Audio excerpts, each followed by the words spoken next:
Hello everyone, welcome to pushup classes. Last time हमने 12th class का first chapter हम लोग पढ़ रहे थे इलेक्ट्रोस्टैटिक, और लास्ट टाइम हमने डायपोल मोमेंट और उससे रिलेटेड क्वेश्चन कर लिए थे। डायपोल मोमेंट की वजह से इलेक्ट्रिक फील्ड भी मैंने निकाल ली थी। एक बार मैं क्विक रिकॉल कर देता हूँ। मैंने इलेक्ट्रिक फील्ड बताया था डायपोल की वजह से अगर हमारा इक्वेटोरियल पोजीशन पे होता है। इक्वेटोरियल का मतलब क्या? एक पॉजिटिव चार्ज एक नेगेटिव चार्ज, ये हमारा डायपोल, और इसी लाइन के अलोंग कोई पॉइंट है P। यहाँ पे आपसे पूछा जाए डायपोल की वजह से यहाँ पे इलेक्ट्रिक फील्ड कितनी, तो उसका फॉर्मूला मैंने बताया था 2kp upon r cube. r हम याद रखेंगे डिस्टेंस कहां से होता है, सेंटर ऑफ डायपोल से। ये जो डिस्टेंस है यहाँ तक की, ये क्या है, r, ठीक है ना। इसके बाद हमने E ड्यू टू बाइसेक्टर बताया था। बाइसेक्टर का मतलब मैं बता देता हूँ। बाइसेक्टर का मतलब है जैसे अपने पास ये डायपोल है और इसके मिड पॉइंट से परपेंडिकुलर डिस्टेंस पे कोई पॉइंट हुई है, यहाँ पे आपसे पूछा जाता है इलेक्ट्रिक फील्ड क्या है, तो मैं कहूंगा इलेक्ट्रिक फील्ड होगी kp अपॉन r क्यूब, ठीक है ना। और ये बात याद रखेंगे जब हम इक्वेटोरियल डायरेक्शन देखते हैं तो जिस डायरेक्शन में हमारा डायपोल मोमेंट होगा उसी डायरेक्शन में हमारी इलेक्ट्रिक फील्ड होगी। अब डायपोल मोमेंट की डायरेक्शन मैंने बताई थी लास्ट में हमेशा की तरह होती है नेगेटिव से पॉजिटिव। मतलब अगर हमारा नेगेटिव ये पॉजिटिव ये, अगर हमारा डायपोल मोमेंट भी इधर है तो हमारी इलेक्ट्रिक फील्ड भी जो नेट आएगी वो इस डायरेक्शन में आएगी, सही है ना। और अगर इस डायरेक्शन में देखूं, बाइसेक्टर में देखूं, तो P जो हमारा है वो अपोजिट डायरेक्शन में होता है, इस वजह से यहाँ पे एक नेगेटिव साइन आता है। मतलब अगर ये negative to positive dipole moment P हमारा इधर है तो इलेक्ट्रिक फील्ड इस पॉइंट पे इसके अपोजिट यानी इधर होगी, ठीक है ना। अब मान लीजिए इसके अलावा और कोई पॉइंट दिया जाता है, मतलब अगर पॉइंट हमारा एक्सियल नहीं है ना ही बाइसेक्टर है, तब हम लोग क्या करेंगे, एक जनरल फॉर्मूला लिख लेते हैं। लास्ट टाइम भी मैंने बताया था जनरल फॉर्मूला जो हमारा था उसका फॉर्मूला था kp upon r cube 1 plus 3 cos square theta. Last time ये बताया गया था। थीटा क्या है वो भी देख लीजिए। जैसे हमारे डायपोल है पॉजिटिव नेगेटिव और यहाँ पे कोई पॉइंट है P, तो डायपोल एक्सिस जो हमारा P, डायपोल से जो एंगल थीटा बना रही है ये लाइन, वो एंगल है थीटा और ये डिस्टेंस है r, ठीक है ना। इतनी चीज बता दी थी। इससे रिलेटेड एक क्वेश्चन कर लेते हैं, उसके बाद हम लोग आगे बढ़ते हैं,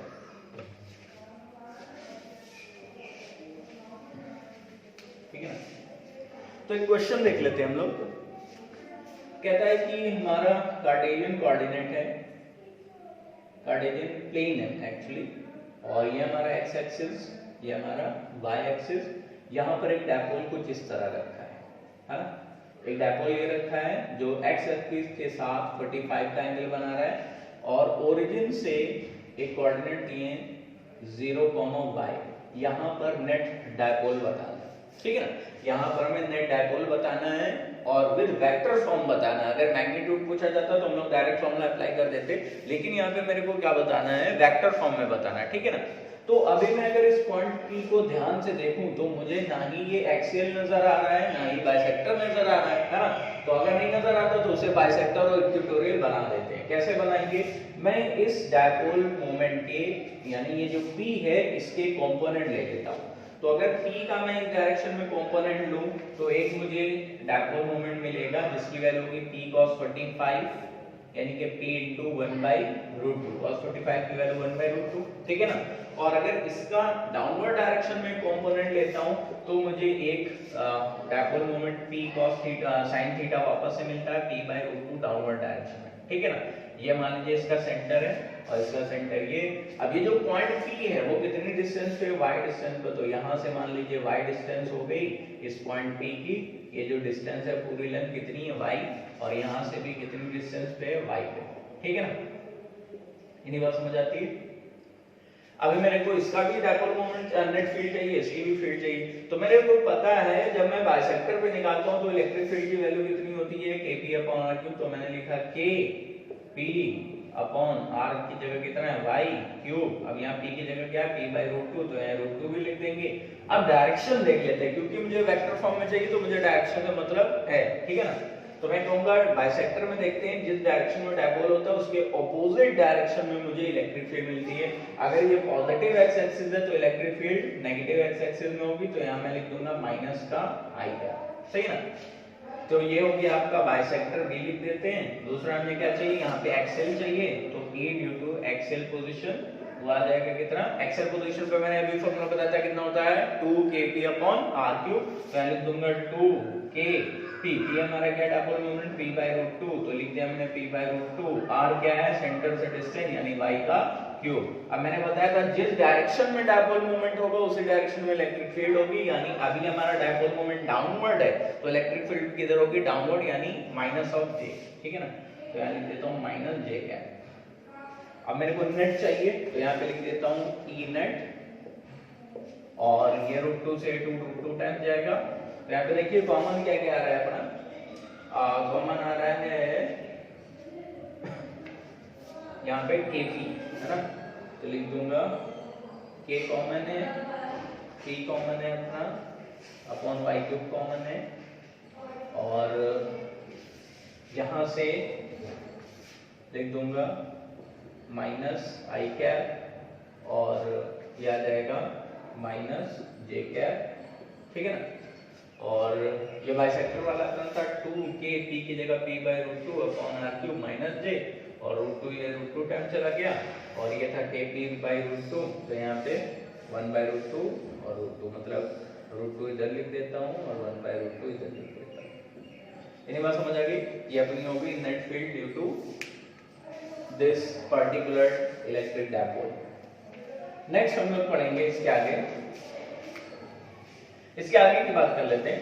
तो लास्ट टाइम हमने डायपोल पढ़ लिया था, आज हम पढ़ेंगे torque due to electric dipole, है ना। तो टॉर्क लिख देते हैं। टॉर्क एक्चुअली हम लोग पहले भी पढ़ चुके हैं, लेकिन उसका फॉर्मूला हम लोगों ने डिराइव नहीं किया था, आज हम लोग फॉर्मूला भी डिराइव करेंगे, ठीक है ना। तो लिख देंगे टॉर्क ड्यू टू डायपोल, ठीक है, बात आई समझ, ठीक। तो हम लोग लिख देते हैं टॉर्क ड्यू टू डायपोल। मान लीजिए एक हमारी इलेक्ट्रिक फील्ड है यूनिफॉर्म, जिसकी वैल्यू हमारी कितनी है E, ठीक है ना। और ये हमारा पॉजिटिव चार्ज, ये हमारा नेगेटिव चार्ज, और इन दोनों को मिलाने पे जो डिस्टेंस है वो मेरी कितनी है 2l। ये पूरी जो डिस्टेंस है वो 2l है, और ये जो एंगल है यहाँ से वो कितना बन रहा है, थीटा, ठीक है। अब इलेक्ट्रिक फील्ड पॉजिटिव चार्ज पे जो फोर्स लगाएगा इस डायरेक्शन में लगाएगा positive Q of E, negative direction में ले जाएगा माइनस का Q ऑफ E, मतलब अपोजिट डायरेक्शन।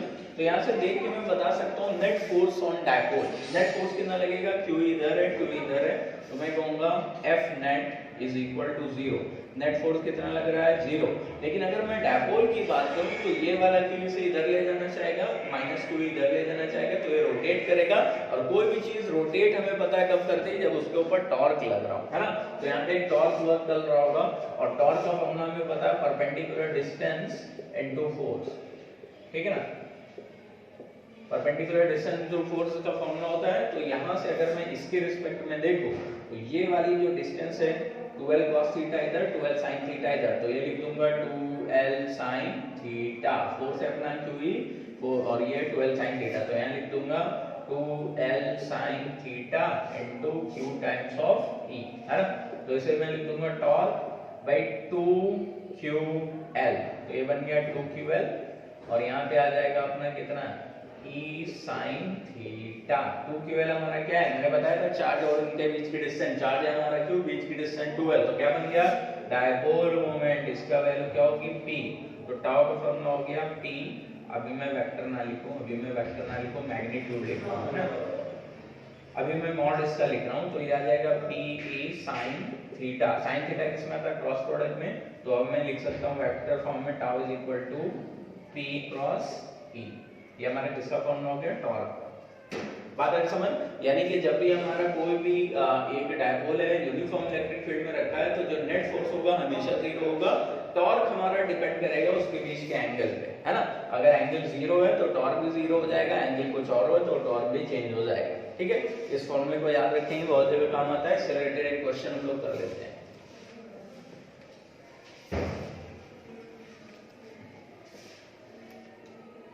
इससे रिलेटेड एक क्वेश्चन है, कहता है दो हमारे पास मास है,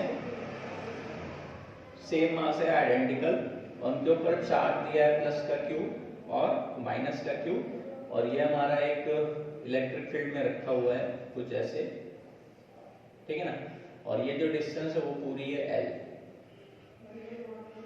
इनिशियली इसकी पोजीशन, इनिशियली ये कुछ इस तरह से रखा था, M इधर और M इधर। इनिशियली जो एंगल बना रहा था थीटा इज इक्वल टू 0 था। अब मैंने इसको थोड़ा सा स्लाइटली इस डायरेक्शन में थीटा एंगल डिस्प्लेस कर दिया और ये कहता है बहुत छोटा है, नियरली इक्वल टू 0। तो जैसे ही मैं थीटा एंगल घुमा के छोड़ूंगा, वापस फोर्स ये वाला जो QE फोर्स है इसे इधर ले जाना चाहेगा, माइनस QE इधर ले जाना चाहेगा, तो वापस से अपनी पोजीशन पे वापस आएगा और फिर नीचे जाएगा, फिर वापस आएगा, यानी बार बार ये क्या करता रहेगा, SHM करता रहेगा। उसका टाइम पीरियड मुझे को बताना है, ठीक है ना। अब टाइम पीरियड में कैसे बता सकता हूँ, मुझे पता है कि इसके जो टॉर्क लग रहा होगा उसका फॉर्मूला क्या होता है, P sin थीटा, तो मैंने लिखा PE sin थीटा, है ना, मॉड लिख रहा हूँ, ठीक है। और यही जो टॉर्क होता है वो I टाइम्स ऑफ अल्फा होता है। I अल्फा रोटेशनल मैकेनिक्स में पढ़ा होगा, I अल्फा क्या जाएगा PE sin थीटा। I जो हमारा है मोमेंट ऑफ इनर्शिया। अब एक पार्टिकल का सेंटर के अबाउट जो मोमेंट ऑफ इनर्शिया होता है वो होता है m × r²। यहाँ पे दो पार्टिकल है तो मैं लिखूंगा 2m और r होता है सेंटर से डिस्टेंस, तो सेंटर से डिस्टेंस की कितनी L/2, तो लिख दूंगा L/2 का whole square times of alpha is equal to PE। अब मैंने बताया था थीटा बहुत स्मॉल है, अगर थीटा बहुत स्मॉल है तो sin थीटा को क्या लिख सकता हूँ, थीटा, ये आ जाएगा अपना थीटा, और यहाँ पे मैं सॉल्व करूंगा तो आ जाएगा m और ये आ जाएगा आपका L²/2, यहाँ 2 ये 4 कैंसिल हो गया, alpha is equal to P। P हमारा क्या होता है, चार्ज इनटू परपेंडिकुलर डिस्टेंस, दोनों चार्ज के बीच की डिस्टेंस, तो चार्ज हमारा Q, डिस्टेंस है LE sin थीटा, तो L से L कैंसिल आउट हो जाएगा और यहाँ पे आ जाएगा alpha is equal to 2QE/mL theta. अब टॉर्क की मैं डायरेक्शन देख लेता हूँ, है ना। टॉर्क की अगर मैं डायरेक्शन देखूं तो ये किस डायरेक्शन में घूमना चाह रहा है, क्लॉकवाइज। क्लॉकवाइज टॉर्क की डायरेक्शन होती है किसकी, नेगेटिव, तो यहाँ पे अगर मैं वेक्टर फॉर्म में लिखूं तो ये हो जाएगा माइनस का। अब इसका कंपेयर कराते हैं रोटेशनल SHM, तो हमें पता है अल्फा की वैल्यू कितनी होती है, -ω² थीटा। यहाँ से कंपेयर कराएंगे तो हम देख रहे हैं ओमेगा की वैल्यू अपने पास आ गई कितनी, √2QE/mL। टाइम पीरियड हमारा कितना होता है, 2π/ω, यानी हम लोग लिख देंगे 2 = 2π, ओमेगा हो जाएगा अपना mL/2QE। इतनी बात समझ आ रहे हैं, ठीक है ना। आगे हम लोग पढ़ेंगे इलेक्ट्रिक पोटेंशियल,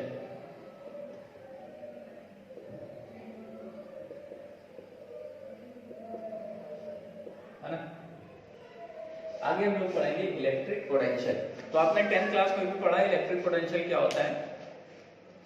हम जानते हैं कि जब किसी चार्ज को इंफिनिटी से लेके किसी ए पॉइंट पे लाते हैं इलेक्ट्रिक फील्ड के अंदर, हम जो work done per unit charge कर रहे होते हैं उस work done per unit charge को हम लोग क्या बोलते हैं, पोटेंशियल। हमने 10th में भी पढ़ा था। हमने पढ़ा था डेफिनेशन वाइज अगर मैं बात करूं तो मैंने कहा था the work done to bring a unit positive charge from infinity to a point inside electric field is known as electric potential, ठीक है ना। तो देख लेते हैं, मान लीजिए यहाँ पे अपना एक चार्ज है कि अपना कैपिटल Q, ठीक है ना, और ये जो है उसकी इलेक्ट्रिक फील्ड, ये उसकी क्या है, इलेक्ट्रिक फील्ड, ठीक है ना, और यहाँ से यहाँ तक की जो डिस्टेंस है वो क्या है, स्मॉल r। अभी इंफिनिटी पर यहाँ पर एक हमारा टेस्ट चार्ज रखा है और यहाँ से यहाँ की डिस्टेंस हमारी क्या है, अगर मैं इधर से देखता हूँ तो डिस्प्लेसमेंट इधर है ना, तो ये जो डिस्टेंस है वो कितना है, ds, या यहाँ से टोटल जो डिस्टेंस है वो x है ना, ठीक है। तो अभी क्या कर रहा हूँ मैं, इस चार्ज को उठा के ला रहा हूँ यहाँ पर, तो मैं कहूँगा जो वर्क डन छोटा सा किया जाएगा dw, उसका फॉर्मूला क्या हो जाएगा, F.dx। मैं छोटा सा dx डिस्प्लेसमेंट कर रहा हूँ, पहले छोटे का निकालेंगे फिर क्या कर देंगे, इंटीग्रेशन, ठीक है ना। तो मैं कहूँगा इंटीग्रेशन दोनों साइड किया, ये 0 से लेके w हो गया और ये क्या हो गया, 0 से लेके सॉरी मैं इंफिनिटी से ले जा रहा हूँ कहाँ तक, r तक, ठीक है ना।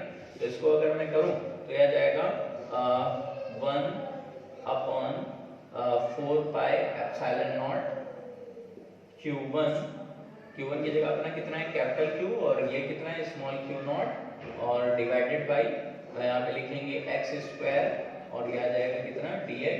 इसी को मैं लिख सकता हूँ k capital Q Q not और ये आ जाएगा इंटीग्रेशन इन्फिनिटी से लेके r तक, यहाँ पे लगा देंगे इन्फिनिटी से लेके r तक, ये आ जाएगा आपका dx अपॉन x स्क्वायर। सही ना, इतनी बात समझ आ रही है? ठीक है, तो अभी यहाँ मैं देखूंगा कि जो यहाँ से लेके यहाँ तक मैं तो उल्टी डायरेक्शन में जा रहा हूँ भाई, डिस्प्लेसमेंट इधर है ना, डिस्प्लेसमेंट इधर है और मैं ले जा रहा हूँ इधर, तो यहाँ जो dx आएगा वो नेगेटिव आएगा, इस वजह से ये नेगेटिव साइन आ गया, यहाँ भी एक नेगेटिव साइन आ जाएगा। बात आ रही समझ? अब यहाँ पे हम लोग यहाँ भी नेगेटिव साइन लिख देते हैं।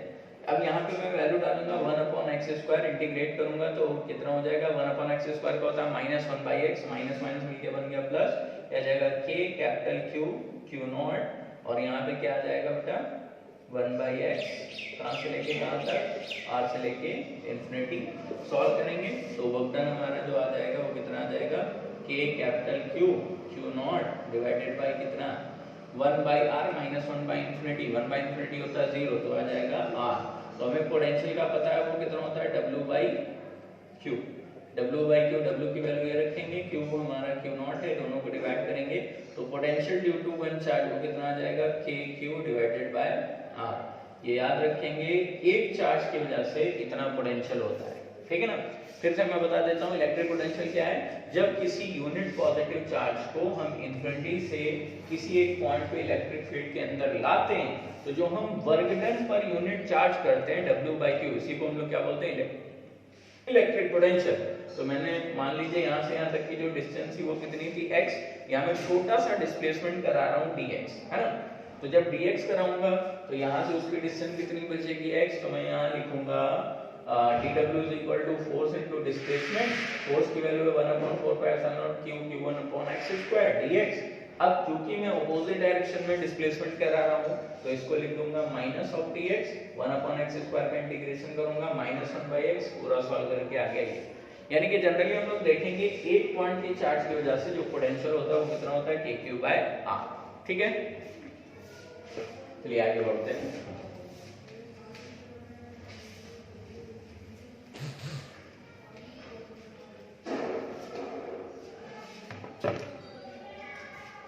एक हमने पॉइंट चार्ज की वजह से देख लिया, एक इसका क्वेश्चन देख लेते हैं, फिर आगे इंपॉर्टेंट डेरिवेशन करेंगे। मान लीजिए आपके पास हमारा एक पॉजिटिव चार्ज यहाँ पे रखा है और दूसरा पॉजिटिव चार्ज यहाँ पे रखा है। सेंटर से ऊपर वाले की डिस्टेंस r, नीचे वाले की डिस्टेंस r, है ना। ये भी हमारा q है, ये भी हमारा q है। कहता है इस पॉइंट से x डिस्टेंस पे एक पॉइंट है हमारा p, बताओ p पॉइंट पे कितना पोटेंशियल है ना। तो पोटेंशियल की अगर मैं बात करूं, क्योंकि जो हमारा पोटेंशियल है वो एक स्केलर क्वांटिटी, यानी मुझे डायरेक्शन नहीं लेना है, डायरेक्टली ऐड या सब्ट्रैक्ट कर देना है, ठीक है।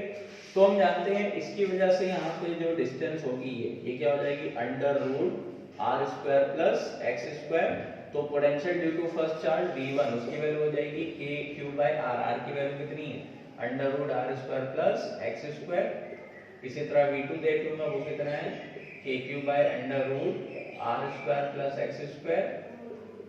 तो जो नेट होगा वो दोनों के एडिशन के इक्वल होगा, V1 प्लस V2 के इक्वल, यानी दोनों को ऐड कर देंगे KQ और ये आ जाएगा 2 और ये आ जाएगा √r² प्लस x²। इतनी बात समझ आ रही है?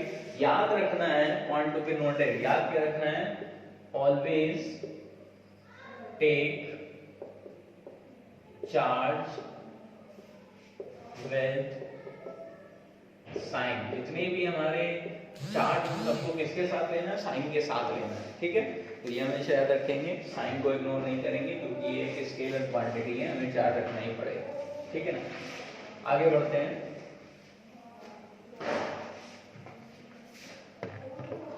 आगे बढ़ते हैं और हम लोग निकालेंगे पोटेंशियल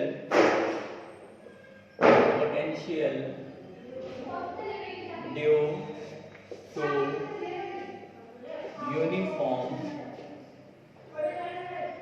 यूनिफॉर्मली चार्ज्ड रिंग, है ना। एक रिंग की वजह से हम लोग या पोटेंशियल निकालना चाहते हैं, ये इम्पोर्टेंट है, एनटीएससी में आता है, तो सॉरी आपके सीबीएसई के बोर्ड में आता है, तो याद रखिए कि इसका डेरिवेशन कह रहा है कि एक हमारे पास रिंग है, रिंग के ऊपर यूनिफॉर्म चार्ज है पूरे पे, है ना, पूरे पे यूनिफॉर्म चार्ज है और चार्ज की वैल्यू कितनी है क्यू, इसकी जो रेडियस है वो कितनी है आर, और सेंटर से एक्स डिस्टेंस पे मेरे को पोटेंशियल निकालना है पी पॉइंट पे, है ना। तो ये वाली जो डिस्टेंस होगी यहाँ से यहाँ तक हो जाएगी under root R square plus X square. यहाँ पे हम लोग छोटा सा एक एलिमेंट ले लेंगे जिसकी लेंथ है dl और इस पे चार्ज कितना है dq। तो मैं कहूँगा इतने छोटे से पार्ट की वजह से यहाँ पे जो पोटेंशियल होगा स्मॉल वो dv होगा, dv की वैल्यू हो जाएगी k dq डिवाइडेड बाय यहाँ से यहाँ तक की डिस्टेंस, मतलब under root R square plus X square का होल स्क्वायर मीन्स आ जाएगा R square plus X square, दोनों को इंटीग्रेट कर देंगे 0 से लेके b तक। और अच्छा यहाँ पे चेंज क्या हो रहा है देखेंगे, r भी हमारा कांस्टेंट है, x भी कांस्टेंट, चेंज क्या हो रहा है चार्ज dq, तो हम यहाँ पे लिख देंगे 0 से लेके q तक, तो फॉर्मूला आ जाएगा k और dq की जगह हम इंटीग्रेशन करके वैल्यू डाल देंगे, आ जाएगा r square plus x square, ये हमारा क्या बन गया v। बात आ रही समझ, तो हमारा फॉर्मूला हो गया kq by r square plus x square, ठीक है ना। और अच्छा स्क्वायर नहीं होता है, यहाँ अंडर रूट ही आएगा। आगे हम देख लेते हैं, हमने कहा पहला case if x is equal to 0, अगर x हमारा 0 हो गया, x 0 होने का मतलब क्या है, कहां पहुंच गए सेंटर पे, तो यहाँ लिख देंगे एट सेंटर, ठीक है ना, सेंटर पे पहुंच गए, सेंटर पे पहुंच गए, x की वैल्यू 0 डालेंगे, कितना आ जाएगा v is equal to kq by x, ये हमारा कहां पे है सेंटर पे, ठीक है ना। जीरो नहीं होगा पोटेंशियल, याद रखेंगे यहाँ सेंटर इलेक्ट्रिक फील्ड जीरो होती है लेकिन पोटेंशियल जीरो नहीं होता। आगे बात करेंगे, मैंने कहा कि x is very very greater than r, मतलब हम बहुत दूर चले गए, बहुत दूर जाने का मतलब मुझे वहां से रिंग कैसे दिखाई देगी, एक पॉइंट, और एक पॉइंट चार्ज की वजह से कितना होता है पोटेंशियल kq बाय r।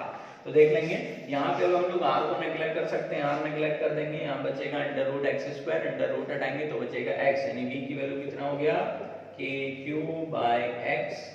तो ये किसकी तरह बिहेव कर रही है, एज अ पॉइंट चार्ज लिख देंगे यहाँ पे, behave as a point charge, यानी बात समझ आ रही है ना। आगे बात करते हैं,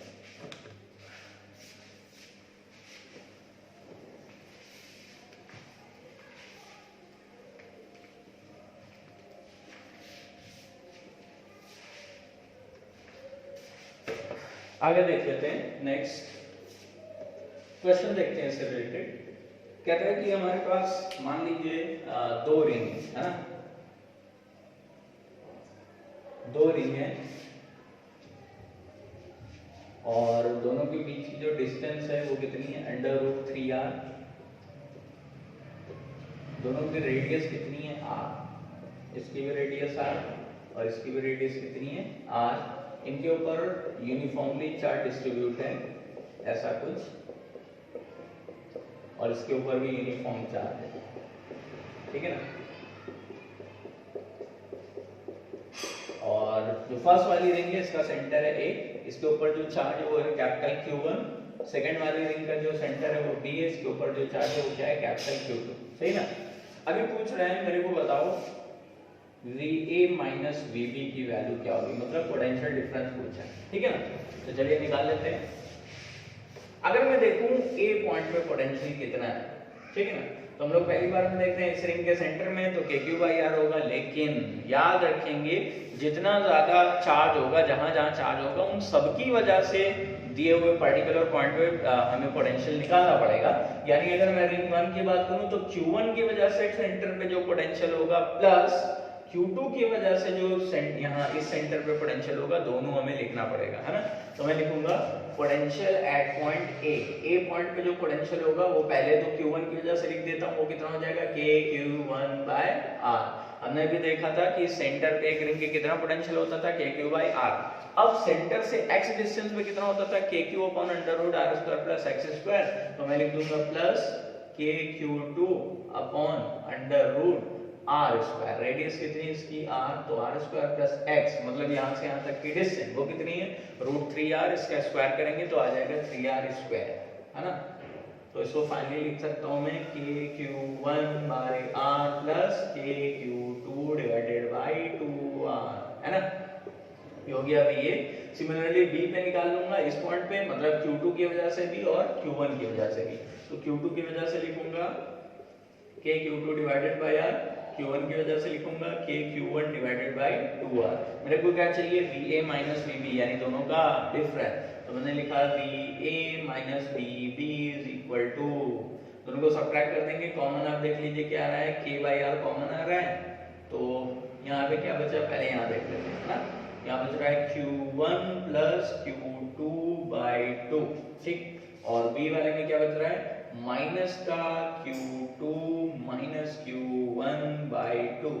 सॉल्व कर देते हैं दोनों को, तो ये आ जाएगा हमारा डेल्टा B, ये कितना आ जाएगा K बाय R ऐसे लिख देते हैं, यहाँ पे कितना आ जाएगा Q1 और माइनस Q1 बाय 2, तो कितना बचा प्लस का Q1 बाय 2 और यहाँ minus Q2 plus Q2 bye 2, तो ज्यादा क्या है माइनस Q1 यानी कि माइनस का Q2 डिवाइडेड बाय 2, इसको 2 बाहर भी ले सकते हो, तो आ जाएगा K by 2R within bracket Q1 minus Q2, ठीक है। समझ आ रही बात, याद आएगा ना। चलिए आगे बढ़ लेते हैं।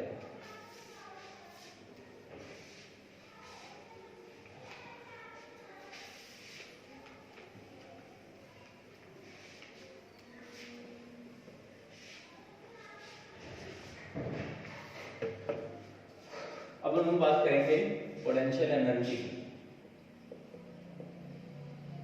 या उससे पहले देख लेते हैं potential due to dipole, potential due to dipole, किसी डायपोल की वजह से कितना पोटेंशियल होता है वो देखते हैं ना। तो फिर से वही बात जैसा हम लोग ने इलेक्ट्रिक फील्ड में पढ़ा था, हमने एक्सियल पोजीशन पे भी पढ़ा था और बाइसेक्टर पे भी पढ़ा था।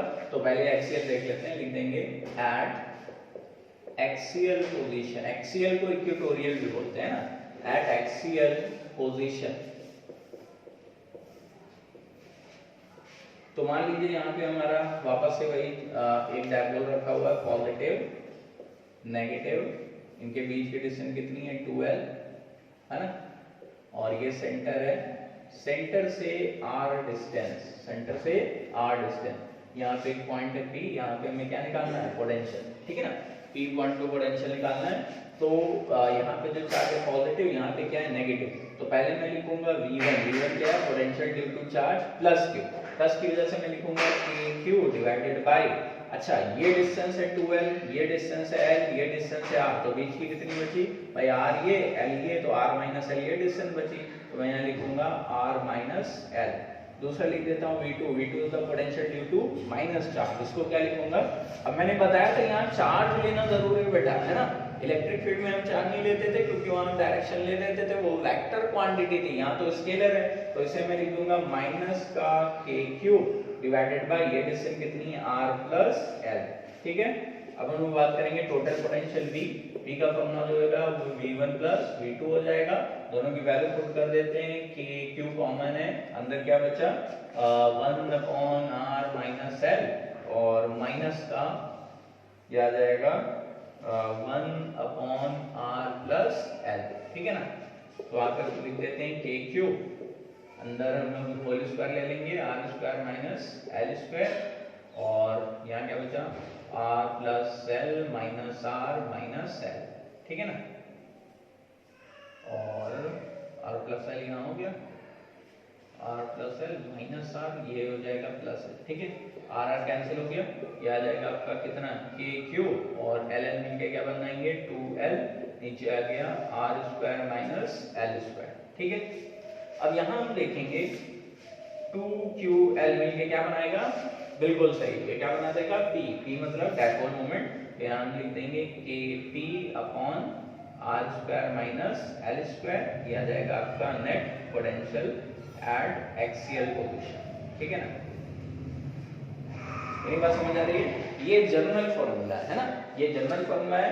अब इस पे हम लोग कंडीशन लगा देते हैं, क्या कंडीशन, इफ यहाँ लिख देंगे if R is very very greater than L, मतलब हम लोग डायपोल से बहुत ज्यादा डिस्टेंस दूर गए, तो हम लोग किसे नेग्लेक्ट कर सकते हैं, L को नेग्लेक्ट कर दो, तो V की जो वैल्यू आ जाएगी, V की वैल्यू आ जाएगी एक्सियल पोजीशन की वजह से, वो कितनी आ जाएगी, KP/R²।